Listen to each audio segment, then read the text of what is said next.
So viewer, চলে এলাম আজকে ভাইরাল কিছু মিম এবং টপিকস নিয়ে। Let's play. আজকের দিনে আরেকটা হট টপিক হচ্ছে এই পিকটা বিড়ালরা দাবি করছে আমাদের জাতীয় পশু করার জন্য। এটা মিম হিসাবে খুবই ভাইরাল। বর্তমানে দেখা যায় বিভিন্ন যে গ্রুপগুলো রয়েছে এই পিকটা কিন্তু পুরা ছড়াই দিচ্ছে। সো আপনারা দেখতে পাচ্ছেন যে পিকটা বর্তমান সোশ্যাল মিডিয়ায় খুবই ভাইরাল একটা পিক, যেখানে দেখা যাচ্ছে ত্রাণ সামগ্রী, বন্যার্থীদের সহযোগিতায় ত্রাণ সামগ্রী জোগাড় করা বা সংগ্রহ করার ক্ষেত্রে কেউ দান করেছে, যে পাঞ্জাবিটা দান করছে, যে সে তো অবশ্যই অনেক হেলদি হবে, হয়তো 200-400 কেজি ওয়েট হতে পারে একজনের পাঞ্জাবি গায়ে, আর দুজন তার পায়জামার যে এক একটা কি বলে এক একটা সাইডে এক একজন কিন্তু ঢুকে গেছে অলরেডি। পুরো ভাইরাল মিম।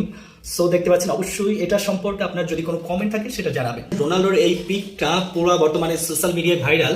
এখানে লেখা আছে যে রোনাল্ডো ফুটবল খেলার শেষে সে কি ব্যবসা করবে না কোচিং করাবে। মানে এটা একটা মিমি হিসেবে আজকের দেখা যায় পুরা ভাইরাল হচ্ছে, পুরা ট্রোল হচ্ছে।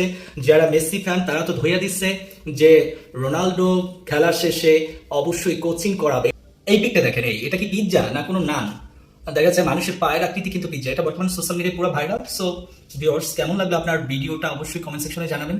আর হ্যাঁ, আমাদের যে পেজ রয়েছে এবং ইউটিউব চ্যানেল রয়েছে অবশ্যই সাবস্ক্রাইব এবং ফলো দিয়ে কিন্তু পাশে রাখবেন।